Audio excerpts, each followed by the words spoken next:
Alright, magandang araw po sa inyong lahat mga kababayan. Batang Maynila to, it's pag-usapan natin itong nasa ating screen. Ito pong nasa ating screen ay walang hiya, ay walang iba, kundi si Senatorial Aspirant Leo Marcos mga kababayan. Ano balita kay Leo Marcos? Nang scam na naman ba? Ay, hindi naman po. Magalit sa akin yung mga fans ni Leo Marcos. Marami kasing fans to si FLM eh. Dating sumikat to ng pandemic. Talagang namimigay ng kung ano, namimigay ng mga bigas. Grabe sumikat ito mga kababayan eh. Ito pong si Leo Marcos mga kababayan, ito yung balita sa kanya. Nag-file po kasi siya dati ng ng Certificate of Candidacy bilang senator. At ngayon mga kababayan, officially nagpunta po siya doon mismo sa sa building ng Comelec. Comelec tuloy. Comelec pala mga kababayan, pumunta siya ron para mag-withdraw ng kanyang candidacy sa pagka-senator sa 2025 midterm elections. So hindi na po siya tumatakbo bilang senatong. Senator mga kababayan. Masasabi ko lang ano naman. Ano naman kung mag-withdraw ka? Ano epekto? Wala na naman epekto eh. Ito, basahin ko lang ibang comment ng ating kababayan. Ano sinasabi nila? Ay lumabas. Pakinggan na lang natin si Francis Leo Marcos kung ano ang pinoproblema na ito. Kung ano yung pinagdadaanan na ito, mga kababayan. Bakit siya nag-withdraw sa kandidato sa pagka-senator? Kasi mga kababayan, marami na rin nag-withdraw eh. Si Chavit Singson nag-withdraw. Ang dahilan ni Chavit kasi dahil sa kanyang health. Masuunayan niya ang kanyang kalusugan. Kasi may stress ka talaga dyan. Mapapagod ka. Ikutin mo buong Pilipinas eh. Diba? Meron lang akong kilalang senatorial candidate na umiikot lang dyan sa Maynila. Wala namang budget para umikot ng Pilipinas eh. So ito si Francis Leo Marcos, ano dahilan mo? Sir, ano dahilan mo? Bakit ka mag-withdraw? Pakinggan natin si FLM. Chairman, formal kong ibinibigay sa iyo yung withdrawal of candidacy ko. Yabang Yabang, kala mo tunay no? Kala mo tunay eh. Sabi niya, Chairman, personal kong ibinibigay sa'yo. Ito nga aking withdrawal ng aking candidacy. Yabang no? This is it. Ayan, pirmado ko yan. Walang sa akin. Kumbaga, this is it, pansit. Ibang klase talaga to. Ito yung yung alam nyo talaga mga kababayan, bibihira lang yung mga tao na meron talagang kapal na mukha. Ilakas ng loob mga kababayan. Iba talaga ang level ng lakas ng loob at kapal na mukha neto ni Francis Leo Marcos. Ako magsalita, akala mo kaya marami na-i-scam eh. Marami na-i-scam mga kababayan dahil sa mga ganito. Ang galing magsalita. Ang galing mangumbinsi. Sabi niya, mayaman siya. Mayaman ba yung TikTok lang TikTok? Pakinggan nga natin itong hambog na ito. para sa chairman, kasi alam mo na, at para naman doon sa mga supporter ko. Wow! Supporter talaga. Marami ba supporter to? Meron akong kilalang vlogger talagang yung lagi ang content. Kaso ngayon, lugi na yung vlogger mga kababayan. kasi mga kababayan, ito talaga dati, talagang talagang sumigat ito sa social media. Pag kinontent mo to, ang dami nanonood mga kababayan. Ang dami na scam nito eh. Ngayon, wala na, nabuko na ito palang tulonggis na to ay hindi naman pala, kumbaga fake news. Di yung content tuloy ng vlogger hindi na pinapanood at nag-content na siya ng iba, medyo humina. Maraming subscribers pero humina ang views. Kasi nga, ang sikat niyang content ay ito si FLM. Bogus pala to. Mga kababayan, bogus pala to. Ano pa? Alam naman ni Manang na mahal ko yan eh. Kaya kung tapuin nyo na lang siya kung mahal. Si Manang. Sinasabi niya siguro si IB. Si Amy Marcos. Si piling niya, Marcos din siya, mga kababayan. Pero ang talagang pangalan nito, Norman Madusing. Ay, hindi. Sorry, Madusing. Mangusin. Hindi po Madusing. Mangusin po. Norman Mangusin. Yan po ang totoong pangalan niyan. Yung Francis Leo Marcos, di ko alam kung saan ang galing. Pero siya po ay self-proclaimed Marcos. Kung meron kayong self-proclaimed son of God na si Kibuloy, ito naman self-proclaimed Marcos. Ayan si Francis Leo Marcos. Ang totoong pangalan, Norman Mangusin. Niya ako o hindi. Isa pang dahilan kung bakit ko binimidro yung kandidacy ko para bigyan ng daan yung kandidatura ni Senator Amy Marcos. So nananawagan ako sa lahat ng mga supporter ko, especially the Filipino Family Club International, na supportahan natin si Senator Amy Marcos to accomplish the given assignment. Okay. Meron pala tong may mga pala to, supporter. Formal kung mga kababayan, kayo ba supporter nito? Ano pala to? Pero tibay mga kababayan talaga. Sabi niya, yung mga supporter ko, gawin nyo, supportahan nyo Senator Amy Marcos. Mag-giveaway ako. Ibig iboboto nyo ako. Kapala mo ka, ano? Ibig iboboto nyo ako. Ang iboto ninyo, si Senator Amy Marcos. Ayan, si Manang. Sabi na itong nakikita ko talaga yung mukha nito, natatawa ako eh. Kasi believe ako sa fighting spirit, mga kababayan. Believe talaga ako dito. Ang lakas ng loob, mga kababayan. Ayan po, matras na po si FLM. Yan po sa Senate race. At ito mga kababayan, ano muna tayo? Balitang Maynila muna tayo mga kababayan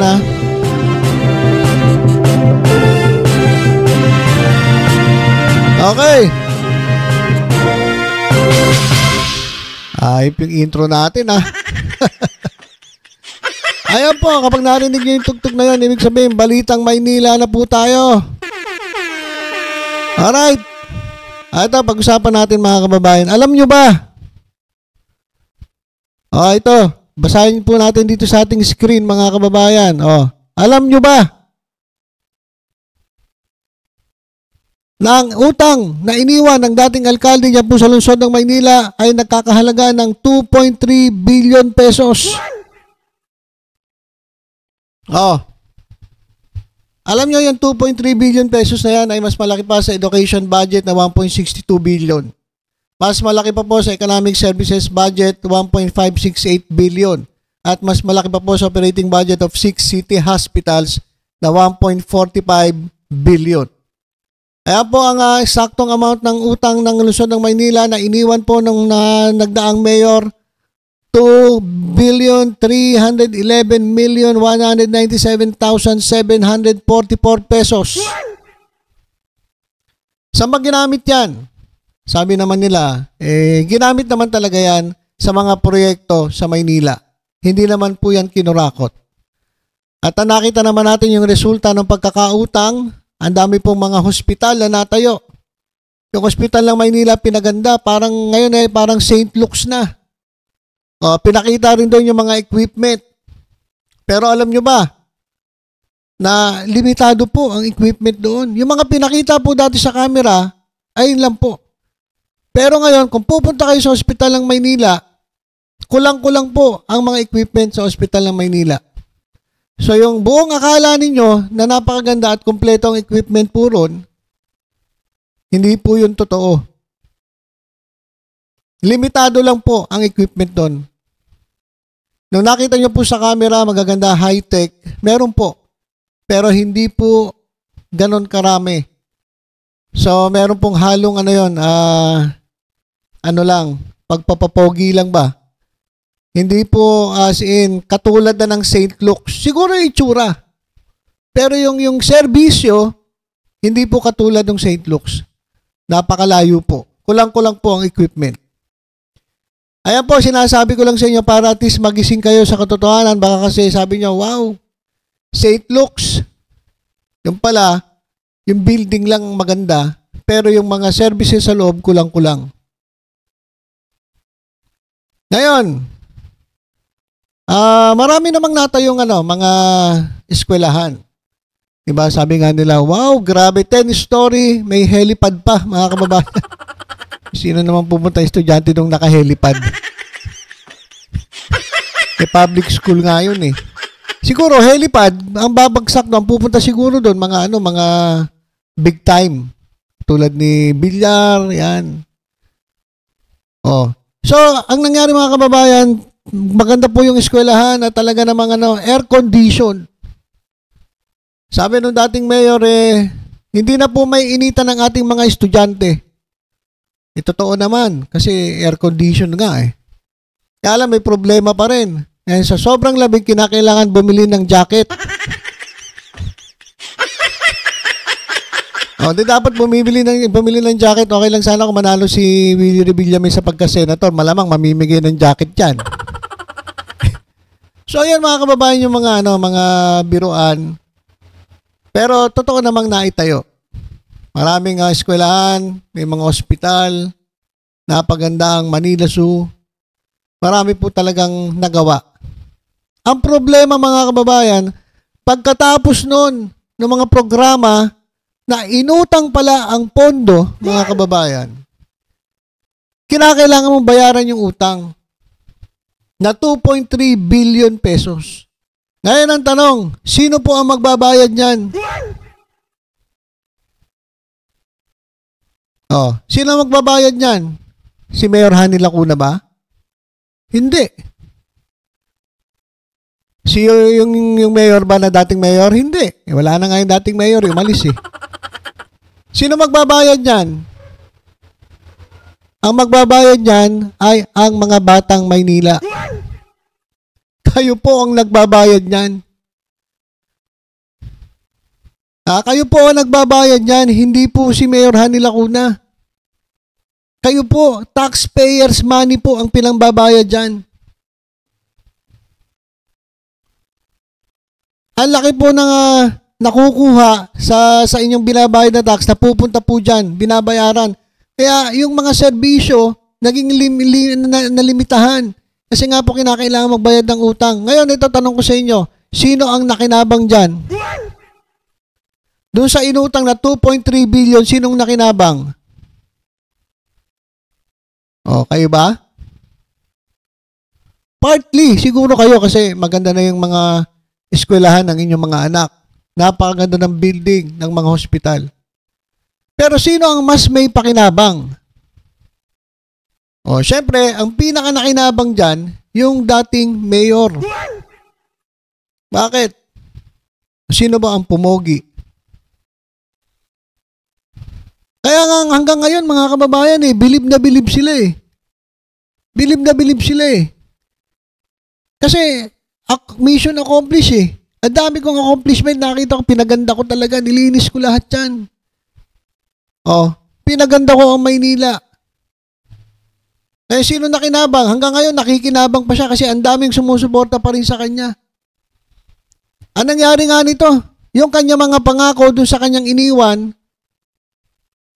hindi niya na tinupad yung pangako, tinraidor pa, pero marami pa rin bilib sa kanya. Sinong nakinabang?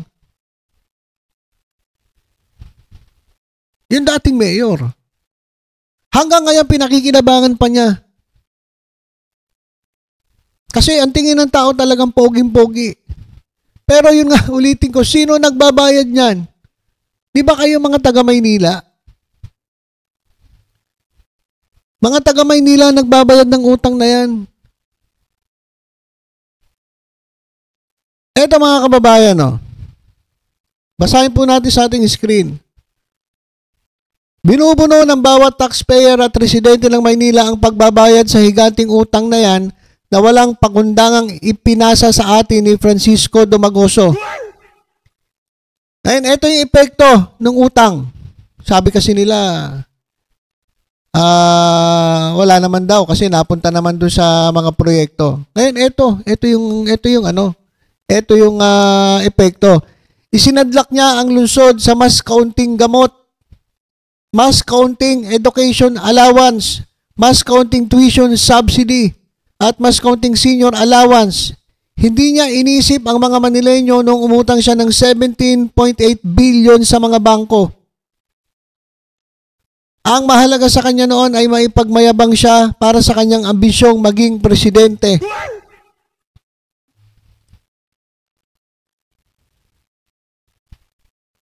Ayan mga kababayan.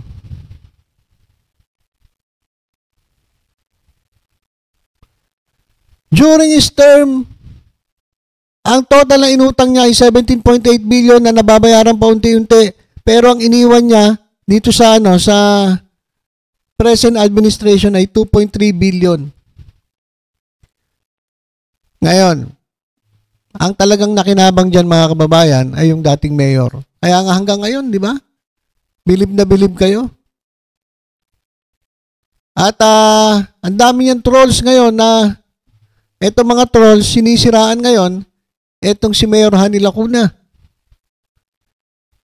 Na ginagawa niya lang ang kanyang trabaho bilang mayor. Alam niyo ba mga kababayan? Sa tinagal-tagal sa lungsod ng Maynila, first time in the history, sila po ay nabigyan ng award. Yung Good Governance Award mga kababayan na ibigay sa kanila sa kabila ng utang na binabayaran nila. Alam niyo kasi mga kababayan, ang pagiging magaling na pinuno ng isang lungsod ay makikita hindi doon sa kagandahan ng mga Kasi ang nangyari, maganda nga, ang dami na itayo, pero utang naman, nabaw naman sa utang.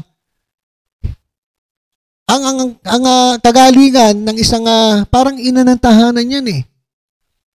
Kung ano yung perang hawak mo, paikutin mo yan. Yun po yung gamitin ninyo. Hindi utang ka ng utang, lumalaki yung interest, bayad ka ng bayad, naiwan mo tuloy yung mga dapat mong priorities. Ganyan po yung nangyari sa Maynila. Kaya dun sa mga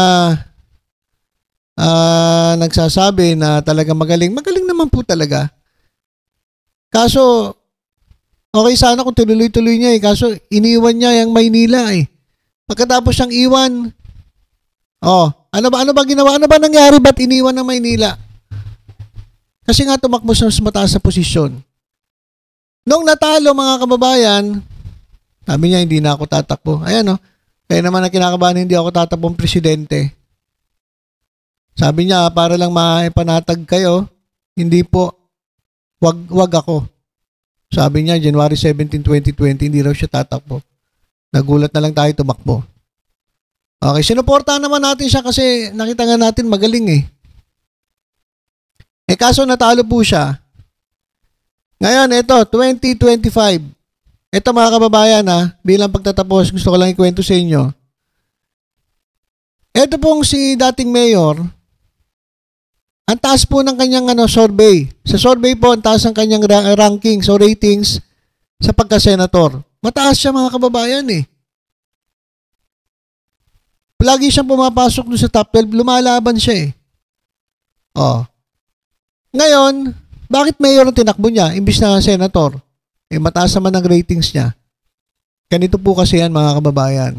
Meron tayo nabalitaan na siya po, ang grupo niya ay lumapit po sa Malacanang. At nakiusap di umano na isama siya sa Senate slate ng administrasyon. Ang problema, hindi po siya tinanggap. Bakit kaya? Mataas naman ang niya eh, ang ranking niya eh. Mataas siya sa survey, bakit hindi siya tinanggap? Baka may nakita ang administrasyon na iba doon sa dating mayor. Kasi, di ba, kukunin mo yan eh. Total mataas naman ang ratings, pwedeng manalo, pwede kong ampunin yan eh. At isama ko sa sa aking administration slate, pero bakit hindi kinuha? Baka may nakita silang iba. Baka naman nakita nila, teka, doon ka kumakampi sa kabila, hindi ka naman sa amin kumakampi, bakit ngayon lalapit ka sa amin? So malamang ganun ang nangyari. Ngayon, umalis siya. Wala na siyang ibang mapuntahan. Kaya ang nangyari, bumalik dito at gustong maging mayor ng Maynila. Ulit. Kaya dahil sa pagbalik niya at gusto niyang tumakbo para bumalik ulit sa pwesto, nasabi niya ayaw na niya sa politika pero ito, Hindi niya tinupad ang kanyang sinabi kasi dati alam niyo ba sabi niya kay Hani Lacuna at kay Yul Servo, o ate, pagpatuloy mo yan, tapusin mo yung term mo, pagkatapos niyan si Yul naman ang magiging alkalde ng Maynila. Kasi tapos na talaga ako eh. Pahinga na muna ako. Ang daming panahon na ginugol ko sa politika. Pamilya naman ang unahin ko. Tapos ito, nagulat tayo. Bigla na naman siyang bumalik. Bigla siyang, kinalaban pa niya. Etong kanyang ate. Lacuna. Etong Lacuna, mga kababayan. Etong si Danny Lacuna, ang ama ni Mayor Hani Lacuna. Ang nagbigay sa kanya ng pagkakataon para siya ay mapunta kung saan man siya ngayon naroon. Ilang beses niya sinabi yan. Utang na loob ka lahat kay Danny Lacuna. Kaya nga, mahigit pa sa magkapatid ang tinginan ni Mayor Hani Lacuna at ni Isko Moreno. Dahil kay Danny Lacuna, pinag-aral siya, talagang tinaguyod siya. Tapos ngayon, ito mangyayari. Tatraidorin mo yung pamilya na tumulong sa'yo at naglagay sa'yo kung saan ka man ngayon naroon.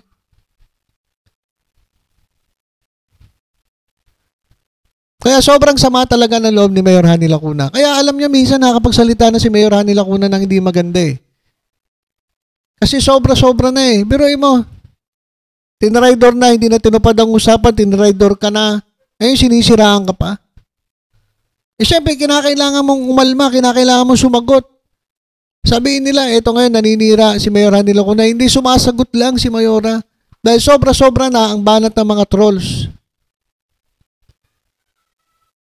Kaya sa totoo lang mga kababayan, yung mga programa, mga proyekto sa Maynila, dati, dito nakikita natin na talagang ginamit lang yon para magpapogi. Kasi nga, gusto niyang pumesto sa mas mataas na posisyon. Ang nakinabang po dyan, ang pinaka-nakinabang dyan sa pangungutang na yan, sa mga proyekto na yan, ay hindi naman mga taga Maynila eh. Hindi naman batang Maynila. Ang nakinabang dyan, yung nagpapogi. Hanggang ngayon nga, nakikinabang pa eh.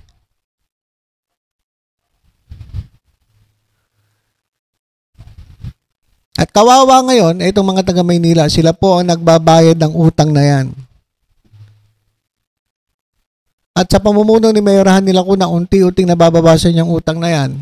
Kaya kung ako sa inyo mga kababayan, pagbigyan lalong-lalo na yung mga kapwa natin batang Maynila dyan, bigyan muli natin ng pagkakataon si Mayor Hani Lacuna na mamuno po yan sa Maynila. Wala na pong iwanan yan eh. Wala pong iwanan yan. Baka naman kayo, mabudol at iboto nyo uli yung iba, tapos iiwanan na naman kayo. Nako. Doon na po kayo sa talagang nagmamahal dyan sa Maynila, mga kababayan. Okay, so yun lang po. At summarize lang natin mga kababayan, si Francis Leo Marcos ay nag-withdraw na po ng kanyang candidacy bilang senator sa 2025 midterm elections. Ang sagot ko dyan, ano naman?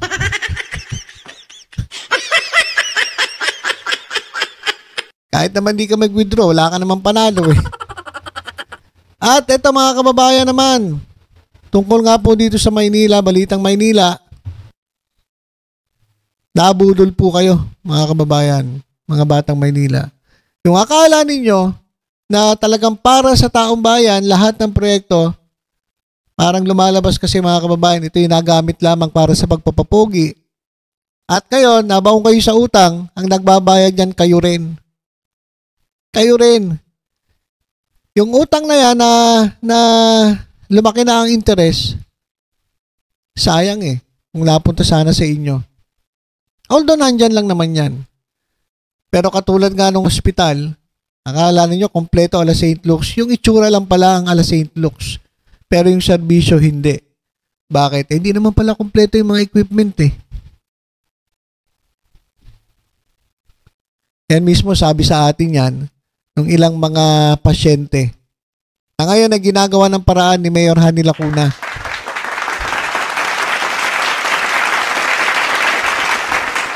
Okay, so yun lang mga kababayan. Basta tutok-tutok lang po dito sa Batang Maynila to sa iba pang updates. Ingat po tayong lahat. God bless po.